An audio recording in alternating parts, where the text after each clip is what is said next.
أعوذ بالله من الشيطان الرجيم. بسم الله الرحمن الرحيم.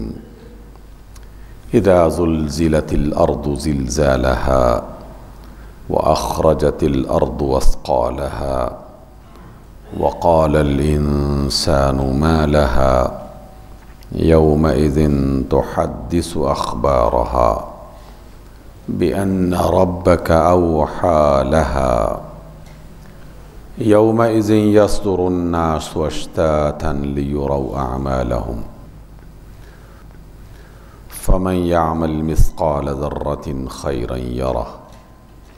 ومن يعمل مثقال ذرة شرا يره. صدق اللہ مولانا العظیم. قرآن مجید کی ایک بہت ہی معروف اور کثرت سے پڑھی جانے والی سورۃ الزلزال ہے. اپنے معنی کے اعتبار سے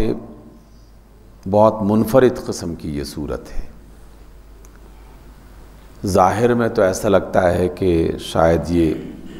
قیامت کا ذکر ہے، لیکن حقیقت میں صرف قیامت کا ذکر نہیں ہے، بلکہ اس کائنات کے بننے، اس کے ختم ہونے اور اس کائنات میں اللہ تعالیٰ کی سب سے اہم ترین مخلوق، اس کے وجود، اس کے خاتمے، اس کے انجام کے بارے میں ایک بہت ہی مختصر انداز میں بات کہی گئی ہے. کچھ ایسے حقائق بھی بیان کیے گئے ہیں جن کے بارے میں آج سے 1400 برس تو کسی کے وہم و گمان میں بھی نہیں آ سکتا تھا کہ یہ کائنات اس طرح کی بنی ہوئی ہے اور اس میں یہ راز پوشیدہ ہیں اور اس میں اس طرح کی چیزیں بھی پائی جاتی ہیں. لیکن چونکہ جس نے اس کو بنایا ہے وہ تو روز اول سے اسے نہ صرف جانتا ہے بلکہ اسے تخلیق کرنے سے پہلے اس کے علم میں یہ تمام چیزیں موجود تھیں. تو اس لیے وہ انفارمیشن جو اس میں کہی گئیں وہ کسی تجربے کی بنیاد پر نہیں رکھی گئیں، کسی فلسفے اور خیال کی بنیاد پر نہیں رکھی گئیں، بلکہ یہ اس عالم الغیب کی طرف سے بتائی گئی ہیں جس نے کائنات اور اس کے مختلف راز بنائے ہیں اور جو ان کا خالق ہے. اللہ رب العزت آغاز کرتے ہیں اذا زلزلت الارض زلزالها. اے لوگو، یہ زمین جس پر تم چل رہے ہو، جس پر تمہاری آبادیاں ہیں، جس کو حاصل کرنے کے لیے انسان ہر وقت بھاگ دوڑ کرتا رہتا ہے، اور اب تو نوبت یہاں تک پہنچ چکی ہے کہ چند گز زمین حاصل کرنے کے لیے زندگی بھر کی توانائیاں صرف ہو جاتی ہیں، اور 2-4 گز انسان کو مل جائیں تو کہتا ہے کہ میں اس زمین کا مالک ہو گیا ہوں. بذات خود یہ ایک بہت بڑا موضوع ہے سوچنے کے اعتبار سے. زمین، اس کی حقیقت، اس پر چلتے ہوئے ہم انسان اور ہم انسانوں کی اس پر حقیقت، یہ ایک بذات خود ایک بڑا موضوع ہے. لیکن ایک ہلکا سا اشارہ کرتے ہوئے ہم بات کو آگے بڑھاتے ہیں. اقبال رحمۃ اللہ علیہ نے اپنی ایک نظم میں ایک واقعے کو بیان کیا کہ 2 شخص زمین کے کسی ٹکڑے پر کھڑے ہو کر آپس میں الجھ رہے تھے اور لڑ رہے تھے. ایک کہہ رہا تھا کہ یہ زمین کا ٹکڑا میرا ہے، اور دوسرا کہہ رہا تھا کہ نہیں، اس کا مالک میں ہوں. جب جھگڑا طویل ہو گیا تو زمین سے آواز آئی کہ نہ میں تمہاری ملکیت میں ہوں اور نہ تمہاری ملکیت میں، لیکن یہ بات کنفرم ہے کہ تم دونوں میری ملکیت میں ہو. میں تمہارے قابو میں آؤں گی کہ نہیں آؤں گی یہ تو اللہ ہی جانتا ہے، لیکن تم میرے قابو میں ضرور آؤ گے، یہ طے شدہ فیصلہ ہے اللہ تعالیٰ کی طرف سے. تو اللہ تعالیٰ نے اس زمین کو بنیاد بنا کے پہلی آیت میں یہ بات کہی کہ یہ زمین کہ جس پر ہم بڑے اطمینان کے ساتھ چل پھر رہے ہیں، زندگی بسر کر رہے ہیں، ایک وقت ایسا آئے گا کہ جب پوری زمین کو بہت برے طریقے سے ہلا دیا جائے گا، ایک انتہائی شدید اور خوفناک قسم کا زلزلہ اس زمین پر برپا ہوگا، اور اس زلزلے کی رینج اور اس کی طاقت اور قوت ایک علاقے سے دوسرے علاقے تک نہیں، بلکہ مشرق اور مغرب اور شمال اور جنوب کے تمام حصے، پوری کی پوری روئے زمین اس کا شکار ہو جائے گی۔ اذا زلزلت الارض زلزالہا، جب ہلا دی جائے گی یہ زمین، برے طریقے سے ہلا دی جائے گی۔ وَأَخْرَجَتِ الْأَرْضُ أَثْقَالَهَا، اور زمین اپنے تمام بوجھ نکال دے گی۔ اس کی دو تفسیریں اور دونوں ہی قابل غور ہیں۔ ایک پہلی اور عام تفسیر یہ ہے کہ زمین کے اندر جو چھپے ہوئے اللہ تعالیٰ کے بے شمار خزانے ہیں، جن کو تلاش کرنے میں اور جن سے فائدہ اٹھانے میں قومیں اور حکومتیں اور ادارے اپنا سب کچھ لگا رہی ہیں اور لگاتی رہی ہیں، یہ سونے کے اندر پہاڑ اور ہیرے جواہرات کی وادیاں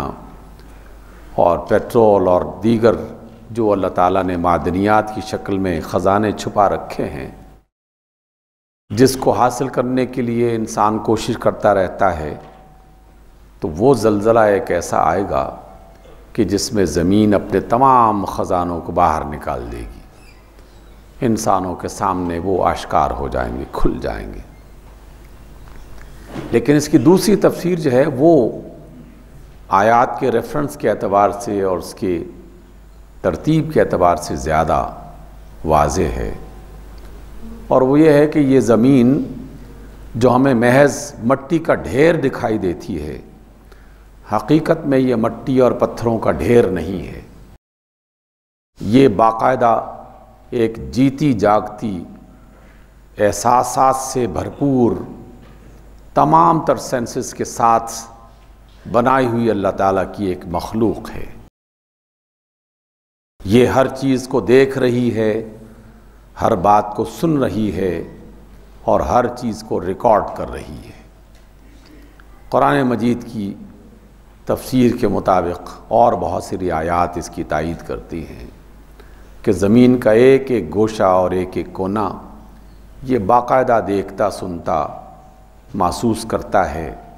اور جو کچھ بھی اس کے سینے پر ہو رہا ہے، یہ ان سب کو اپنے بڑے ریکارڈ کا حصہ بنا رہا ہے۔ یہ بات بھی ہم نے تذکرے میں ایک دو بار پہلے بھی بیان کی تھی کہ اردو کا پرانا محاورہ ہے، بچپن سے سن رہے ہیں کہ بھائی آہستہ بات کرو، دیواروں کے بھی کان ہوتے ہیں۔ یہ محض ایک محاورہ نہیں ہے، اب حقیقت اس کو آشکار کر چکی ہے کہ دیواروں کے صرف کان نہیں ہوتے، دیواروں کی آنکھیں بھی ہوتی ہیں۔ یہ دیواریں جس مٹی سے اور جن ذروں سے اور جن چیزوں سے مل کے بنائی جاتی ہیں یا ملا کے بنائی جاتی ہیں، اللہ تعالیٰ نے اس کے اندر یہ صلاحیت رکھی ہے کہ یہ ہر چیز کو محسوس کرتی ہے۔ پھر نبی محترم صلی اللہ علیہ وسلم کے وہ تمام فرامین ایک نئے انداز میں ہمارے سامنے آئے، اور اس کی حقیقت کا اندازہ ہوا کہ یہ محض ترغیب کے لیے اللہ کے رسول نے نہیں فرمایا تھا، بلکہ اس کے پیچھے علم کی وہ حقیقت تھی جو اللہ تعالیٰ کی طرف سے انہیں عطا کی گئی تھی۔ آپ علیہ السلام کی روایات میں سے یہ بات ملتی ہے کہ زمین کے جس حصے پر جو شخص نماز ادا کرتا ہے اور اپنی جبین اللہ کے سامنے جھکاتا ہے، زمین کا وہ ٹکڑا قیامت کے روز اللہ کے ہاں گواہی دے گا کہ اللہ اس نے میری پیشانی پر اپنی پیشانی اس وقت ٹکائی تھی اور تیری عبادت اس نے کی تھی۔ اور اسی پر ہم عمل کرتے ہوئے اس سنت کو کبھی کبھار تازہ کرتے ہیں۔ آپ نے اکثر دیکھا ہوگا کہ بعض نمازی جہاں فرض نماز ادا کرتے ہیں تو فرض نماز کے بعد سنتیں ادا کرنے کے لیے جگہ تبدیل کر لیتے ہیں، اپنے ساتھی کو اپنی جگہ کھڑے کر دیتے ہیں۔ حقیقت میں کانسیپٹ ان روایات کا ہے جو بتایا گیا کہ زمین کے جتنے حصوں پر اللہ کی بندگی کی گواہیاں ہم جمع کرتے چلے جائیں گے، یقیناً ہمارے لیے مفید ہوگا۔ تو اس اعتبار سے سامعین محترم، یہ زمین محض مٹی کا اور پتھروں کا ڈھیر نہیں ہے، یہ جیتی جاگتی اللہ تعالیٰ کی ایک مخلوق ہے جو ہماری گواہ بن رہی ہے۔ ہم جو بولتے ہیں یہ سنتی ہے، ہم جو کرتے ہیں وہ دیکھتی ہے، ہم جو اس پر کارگزاری کر رہے ہیں یہ اس کا ریکارڈ رکھ رہی ہے۔ اور جب وہ عظیم زلزلہ آئے گا تو اس کے بعد زمین اپنے سارے بوجھ باہر نکال دے گی، اور یہ بوجھ زمین کے اپنے بوجھ نہیں ہوں گے، یہ ہمارے اعمال کے بوجھ ہوں گے جن کا ریکارڈ اس زمین نے نہ جانے کتنی صدیوں سے اٹھا رکھا ہے اور قیامت تک اٹھائے رکھیں گی۔ اور حقیقت بھی یہی ہے، اس کو بھی ہم اپنے تجربے سے جان سکتے ہیں اگر جاننا چاہیں۔ ایک انسان کا بوجھ وہ ہوتا ہے جو اس نے اپنے کاندھوں پر یا سر پہ اٹھا رکھا ہے، لیکن وہ بوجھ زیادہ اذیت ناک یا زیادہ مشکل نہیں ہوتا۔ انسان کا سب سے زیادہ مشکل بوجھ اس کے دماغ کی سوچیں، اس کے دماغ میں موجود کوئی خیال، کوئی پریشانی، کوئی غم، کوئی فکر، کسی کام کرنے کا ارادہ، یہ ارادے، یہ غم، یہ پریشانیاں اتنا بڑا بوجھ ہوتے ہیں انسان پر کہ رات کی نیند غائب ہو جاتی ہے، دن کا قرار اور چین ختم ہو جاتا ہے، ہر وقت وہ اسی بوجھ میں دبا رہتا ہے۔ تو جس طرح ہم انسان اپنے خیالات اور اپنی پریشانیوں کا بوجھ محسوس کرتے ہیں، اور جب وہ پریشانی ختم ہو جاتی ہے تو انسان بالکل ریلیکس ہو جاتا ہے اور کہتا ہے کہ اتنا بڑا بوجھ سر سے اتر گیا۔ زمین پر بھی ہمارے اعمال کا ایک بوجھ ہے جو قیامت تک اس نے سنبھال کے رکھنا ہے، اور جب قیامت برپا ہوگی تو زمین یہ سارے بوجھ باہر نکال دے گی۔ وقال الانسان ما لها، اور جب زمین انسان کے بوجھ بیان کرنا شروع کرے گی تو انسان بول اٹھے گا، اسے کیا ہو گیا ہے؟ ما لها، اس زمین کو کیا ہو گیا ہے کہ یہ میرے بارے میں بولنا شروع کر دیا ہے، اس نے میری خبریں بیان کرنا شروع کر دی ہیں۔ یومئذ تحدث اخبارہا، قرآن کی تفسیر خود قرآن بھی کرتا ہے، اور ہماری اس تفسیر میں قرآن مجید کی یہ آیت بالکل واضح کر رہی ہے اس بیان کو کہ زمین کا بوجھ کیا ہے۔ زمین کا بوجھ اس کے اندر چھپی ہوئی وہ خبریں ہیں جو ہمارے کرداروں اور ہمارے اعمال کی صورت میں اس کے اندر محفوظ ہیں۔ یومئذ تحدث اخبارہا، جس روز یہ زمین اپنی خبریں بیان کرے گی، بولنا شروع کر دے گی، بالکل اس طرح بولنا شروع کر دے گی جس طرح ہماری جیب میں پڑا ہوا موبائل اچانک بولنا شروع کر دیتا ہے، جیسے ہمارے گھروں میں رکھا ہوا ٹی وی اچانک بولنا شروع کر دیتا ہے، جیسے ہمارے دفتروں میں موجود کمپیوٹرز اچانک بولنا شروع کر دیتے ہیں۔ جس نے اس آیت کو سمجھنا ہے وہ ان تین آلات پر غور کر لے تو اس آیت کی حقیقت بالکل واضح ہو جاتی ہے۔ موبائل کیا ہے؟ پلاسٹک اور زمین کے کچھ ذروں کا بنایا ہوا ایک آلہ۔ ٹی وی کیا ہے؟ پلاسٹک اور زمین کے کچھ ذروں کا بنایا ہوا ایک آلہ۔ کمپیوٹر کیا ہے؟ پلاسٹک اور زمین کے ذروں کا بنایا ہوا ایک آلہ۔ اگر یہ چیزیں بول سکتی ہیں تو زمین بھی بول سکتی ہے، اور قیامت کے روز یہ زمین کے ذرے گواہی دیں گے ہم انسانوں کے بارے میں، اچھی یا بری، دونوں گواہیاں پیش کی جائیں گی۔ یومئذ تحدث اخبارہا بأن ربک اوحی لہا، اس وقت کے لوگ یہ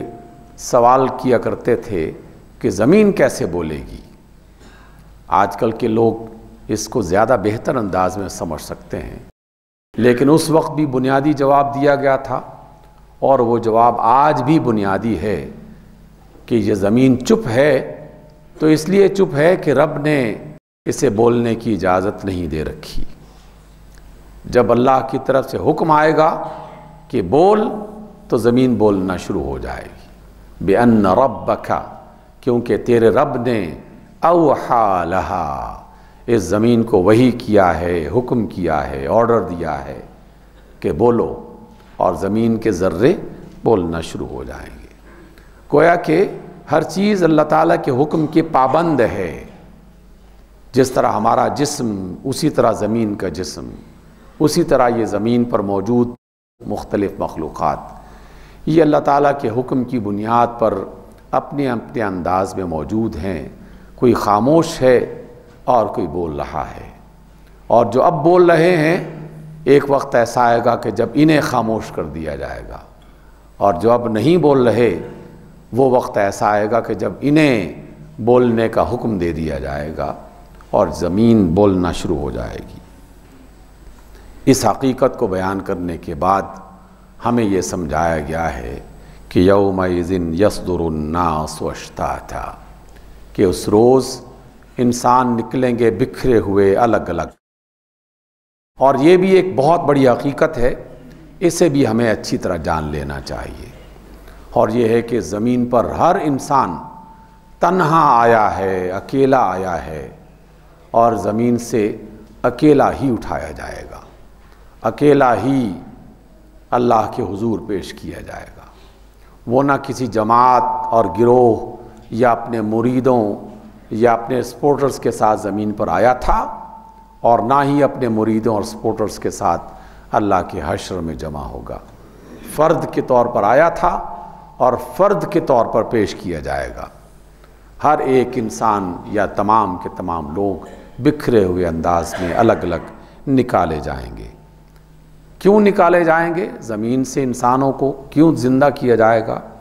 لِيُرَوْا أَعْمَالَهُمْ، تاکہ ان کو ان کے اعمال دکھا دیے جائیں۔ ہر ایک کی فلم اس کے سامنے دکھائی جائے گی اور اس کو اپنی آنکھوں سے دیکھنا شروع کر دے گا۔ اس لیے سامعین گرامی، ہم انسان چاہے جس حیثیت میں بھی ہیں، جس کیفیت میں بھی ہیں، اس سبق کو گاہے بگاہے یاد کرتے رہنا چاہیے۔ جہاں کہیں کوئی کام کرنے لگیں، اچھا ہے تب بھی اور برا ہے تب بھی، کہ ہمارے آس پاس بے شمار آنکھیں، بے شمار کان ہیں جو ہمارے گواہ بن رہے ہیں۔ تو اگر اچھا کام ہے تو پوری توانائی کے ساتھ اور پوری خوشی کے ساتھ اور پورے اعتماد کے ساتھ کیا جائے، اور یہ سوچ کر کیا جائے کہ یہ دیواریں ہماری گواہ بن رہی ہیں، یہ زمین ہماری گواہ بن رہی ہے، یہ راستے ہمارے گواہ بن رہے ہیں۔ اور اگر کوئی برا کام کرنے کا ارادہ ہے تو روک لیا جائے، جیسے کسی کو کوئی شخص دیکھ رہا ہو تو وہ اچانک کسی غلط کام سے اپنے آپ کو روک لیتا ہے کہ وہ دیکھ رہا ہے مجھے۔ تو یہ احساس انسان کو بہت سارے گناہوں سے بچا کے رکھتا ہے۔ جتنا یہ احساس زندہ رہے گا، تازہ رہے گا، انسان نیکی پر اتنا زیادہ بہتر انداز میں آگے بڑھے گا اور برائی سے اتنا زیادہ بچنے کی کوشش کرتا رہے گا۔ اس لیے کہ احساس ہی تو ہے جو انسان کو انسان بنا کے رکھتا ہے۔ میں نے دوستوں سے کئی بار یہ ذکر کیا اور خود بھی اپنے آپ کو سمجھایا کہ ہم سب لوگ یہاں تشریف فرما ہیں، بیٹھے ہیں، لیکن اچانک اگر کسی ٹی وی چینلز کے بڑے بڑے کیمرے چاروں طرف لگا دیے جائیں تو کیا ہم اسی حالت میں بیٹھیں گے؟ نہیں، فوراً آپ محسوس کریں گے کہ سب بندے بالکل ٹھیک ٹھاک سیدھے ہو کے بیٹھ جائیں گے، اپنے کپڑے درست کرنا شروع کر دیں گے، اس لیے کہ خیال میں یہ بات آ گئی کہ کیمرہ لگا ہوا ہے، میری تصویر محفوظ کی جا رہی ہے، میں اگر غلط طریقے سے بیٹھوں گا تو لوگ کیا سمجھیں گے کہ کس انداز میں بیٹھا ہوا ہے۔ احساس انسان کو درست کرتا ہے، انسان کو پابند کرتا ہے بہت ساری چیزوں کا۔ بس اللہ تعالیٰ نے اس احساس کو جگانا چاہا ہے اس صورت میں کہ یہ زمین جس پر تم چلتے پھرتے ہو، جس پر سوتے جاگتے ہو، جس پر اٹھتے بیٹھتے ہو، جس پر کام کرتے ہو، یہ اللہ تعالیٰ کی طرف سے بنائے ہوئے کیمرے ہیں۔ تمہاری فلمیں بنائی جا رہی ہیں، اس لیے کوئی بھی کام کرنے سے پہلے یہ سوچ لینا کہ اس کی نگاہ میں کوئی چیز اور کوئی شخص چھپا ہوا نہیں ہے۔ اس لیے اللہ تعالیٰ فرماتے ہیں کہ ہم انسانوں کو الگ الگ کر کے اٹھائیں گے تاکہ ان کے اعمال ان کو دکھا دیے جائیں۔ یہی غلط فہمی جو انسان کے ذہن میں خناس پیدا کرتا ہے کہ تمہیں کوئی نہیں دیکھ رہا، تم سے کوئی پوچھنے والا نہیں ہے، اور پھر آدمی بڑے بڑے بلنڈرز کرتا ہے، بڑے بڑے غلط کام کرتا ہے محض اسی غلط فہمی کی بنیاد پر کہ مجھے کوئی نہیں دیکھ رہا اور مجھ سے کوئی نہیں پوچھنے والا، جبکہ پوچھنے والا بھی موجود ہے اور دیکھنے والے بھی موجود ہیں۔ پھر اللہ رب العزت نے اس سورت کے اختتام پر ایک بڑی کریمانہ اور مہربانی والی بات ارشاد فرمائی ہے، جو انسانوں کو بچنے اور بہتر ہونے کے لیے ایک بہت ہی اچھا موقع فراہم کرتی ہے۔ اللہ تعالیٰ فرماتے ہیں فَمَن يَعْمَلْ مِثْقَالَ ذَرَّةٍ خَيْرًا يَرَهُ، اے انسان جس نے ایک ذرہ برابر بھی اچھا کام کیا ہوگا تو وہ اسے دیکھ لے گا۔ قیامت کے روز اس کے سامنے پیش کر دیا جائے گا کہ یہ ذرہ برابر کام جو تم نے کیا تھا بڑا اچھا تھا اور یہ ریکارڈ ہو گیا ہے۔ کسی کو ملتے ہوئے سلام کر دیا تھا آپ نے، مسکرا کے اس سے ملاقات کر لی تھی، راستے سے کوئی پتھر ہٹا دیا تھا، کسی کی تھوڑی سی مدد کر دی تھی، کسی کو اچھا سا مشورہ دے دیا تھا، کسی کو گرنے سے بچا لیا تھا، کسی کی تھوڑی سی مدد کر دی تھی، کسی کو پانی کا گھونٹ پلا دیا تھا، ہزارہا اس طرح کے چھوٹے بڑے کام جو اللہ تعالیٰ کی توفیق سے ہم انسان کرتے رہتے ہیں، ان سب کا ریکارڈ محفوظ ہوگا اور انسان کو دکھا دیا جائے گا۔ اور پھر کہا کہ وَمَن يَعْمَلْ مِثْقَالَ ذَرَّةٍ شَرًّا يَرَهُ، جس نے ذرہ برابر کوئی غلط کام کیا ہوگا، کوئی برائی کی ہوگی، وہ بھی اسے دکھا دیا جائے گا، تاکہ انسان کو یہ اندازہ ہو جائے کہ وہ دنیا میں کیا کچھ کرتا رہا ہے، دکھا دیا جائے گا۔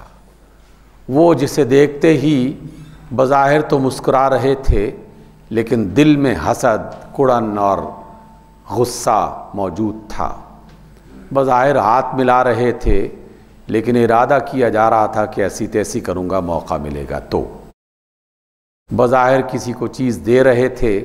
لیکن نقصان بھی پہنچانے کا عمل ساتھ ساتھ جاری تھا۔ اس طرح کی تمام باتیں وہ بھی جو انسان ہم کرتے رہے ہیں اور کر رہے ہیں وہ بھی دکھا دیے جائیں گے، تاکہ انسان اپنے اچھے برے سب معاملات کو اچھے طریقے سے دیکھ لے۔ مہربانی والی بات کہاں ہے؟ مہربانی والی بات یہ ہے کہ اللہ نے ان دونوں آیتوں میں یہ بات نہیں کہی کہ اگر کسی نے کوئی ذرہ برابر بھی برا کیا ہوگا تو اس کو اس کی سزا ملے گی، یہ نہیں کہا، صرف یہ کہا ہے کہ اسے دکھا دیا جائے گا۔ اس کا مطلب یہ ہے کہ ریکارڈ تو پورا کا پورا پیش کیا جائے گا، لیکن ہمارے ہزارہا برے اعمال جس کا ریکارڈ موجود ہے انسان دیکھ بھی لے گا، لیکن ضروری نہیں ہے کہ ان کی سزا دی جائے۔ اگر کسی شخص کو اپنی غلطی کا احساس ہو گیا تو گناہ دیکھنے کے باوجود بھی وہ اس کی سزا نہیں پائے گا۔ توبہ کر لی ہے تو نیکی میں الگ سے لکھا جائے گا، توبہ کر لی ہے تو گناہ کو کراس کر دیا جائے گا، بالکل اس طرح جیسے آج بھی کرتے ہوں گے، لیکن بچپن میں ہم نے بہت عرصے تک یہ دیکھا، چھوٹے دکاندار جب ان کے ساتھ کوئی چیز لین دین کا محلے والے کرتے تھے تو وہ اپنے رجسٹر پر کھاتے میں لکھ لیا کرتا تھا، جس نے پیسے واپس کر دیے اور پیمنٹ کر دی اس کی تو وہ اس پر کراس لگا دیتا تھا۔ ریکارڈ میں موجود ہے کہ اس نے یہ چیزیں خریدی تھیں اس مہینے میں، کراس بتا رہا ہے کہ اس کی قیمت ادا کر چکا، کھاتا صاف ہو گیا۔ انسانوں کے کھاتے میں بھی یہ تمام اچھائیاں اور برائیاں موجود ہوں گی، جن گناہوں پر توبہ کر لی، جن گناہوں سے واپس آ گیا، جن سے معافی مانگ لی اللہ تعالیٰ سے، جن کے بارے میں ان پر کراس لگے ہوئے اسے نظر آ جائیں گے کہ یہ اتنے سارے گناہ میرے رب نے معاف کر دیے ہیں۔ اس اعتبار سے اللہ کے ہاں یہ موقع ہمیں دیا جا رہا ہے اس کی طرف سے، اور ہماری حوصلہ افزائی کی جا رہی ہے، ہمیں ایک طرح کی خوشخبری بھی سنائی جا رہی ہے اور مہلت بھی دی جا رہی ہے کہ اے بندے، اپنی غلطیوں پر پشیمان ضرور ہونا لیکن پریشان نہیں ہونا۔ پشیمان ہونے میں انسان توبہ کا راستہ تلاش کرتا ہے، اور پریشان ہونے میں انسان دکھ کا اور غم کا شکار ہو جاتا ہے، کبھی ریئیکشن کا شکار ہو جاتا ہے، کبھی مایوسی کا شکار ہو جاتا ہے اور توبہ کی طرف نہیں آتا۔ اس لیے پشیمان تو ہونا چاہیے، پریشان نہیں ہونا چاہیے۔ رسول اللہ صلی اللہ علیہ وسلم کی صحیح حدیث بخاری میں بیان کی گئی ہے، جو پہلے بھی کئی بار بیان کی، اپنی بات کو اس پر ختم کرتا ہوں۔ رسول اللہ صلی اللہ علیہ وسلم فرماتے ہیں کہ قیامت کے روز اللہ رب العزت ایک مومن کو اپنی چادر میں الگ کرے گا، چھپا کر الگ کرے گا۔ اس کی اپنی قدرتیں ہیں، وہ کس طرح الگ کرے گا یہ وہی جانتا ہے، لیکن دوسروں سے الگ کر کے اللہ تعالیٰ اس کی تنہائی میں ایک مومن سے پوچھے گا، مجھ سے، آپ سے، سب کو یہ موقع ملے گا، اور اس مومن سے کہے گا کہ اے میرے بندے بتا، کیا تو نے یہ والا گناہ کیا تھا؟ انسان انکار تو کر نہیں سکتا، اور وہ اقرار کرنا شروع کر دے گا، یہ والا کیا تھا گناہ، وہ اقرار کرنا شروع کر دے گا۔ رسول اللہ فرماتے ہیں صلی اللہ علیہ وسلم کہ اپنے گناہوں کا اقرار کرتے کرتے انسان یہ سوچنے لگے گا کہ بس اب تو مارے گئے، کہ کائنات کے رب کے سامنے اپنے گناہوں کا اقرار کر چکے ہیں، اب تو وہ اقرار ہو گیا عدالت میں، تو باقی تو پھر سزا کا ہی فیصلہ ہوتا ہے۔ لیکن اللہ کے رسول صلی اللہ علیہ وسلم فرماتے ہیں کہ اللہ تعالیٰ اپنے بندے سے کہے گا کہ اے میرے بندے، تو نے یہ سب گناہ کیے، لیکن دنیا میں نے ان تمام گناہوں کو چھپا کے رکھا، اس پر پردہ ڈالے رکھا، لوگوں کے سامنے تیری عزت کا خیال رکھا، اور یہ تیرے گناہ لوگوں کے سامنے آشکار نہیں کیے۔ لیکن چونکہ تو مومن ہے، تو مومن ہونے کی وجہ سے آج بھی میں ان گناہوں کو چھپا کے رکھتا ہوں اور انہیں معاف کرتا ہوں، اور پھر اللہ تعالیٰ اس کے لیے نیکی کا اور رحمت کا فیصلہ کرے گا۔ اس لیے فَمَن يَعْمَلْ مِثْقَالَ ذَرَّةٍ خَيْرًا يَرَهُ وَمَن يَعْمَلْ مِثْقَالَ ذَرَّةٍ شَرًّا يَرَهُ۔ اس پر غور کیجئے، اللہ تعالیٰ سے پشیمانی کی دعا کیجئے، اور توبہ کے لیے، واپسی کے لیے راستہ تلاش کیجئے۔ اقول قولی ھذا واستغفر اللہ لی ولکم۔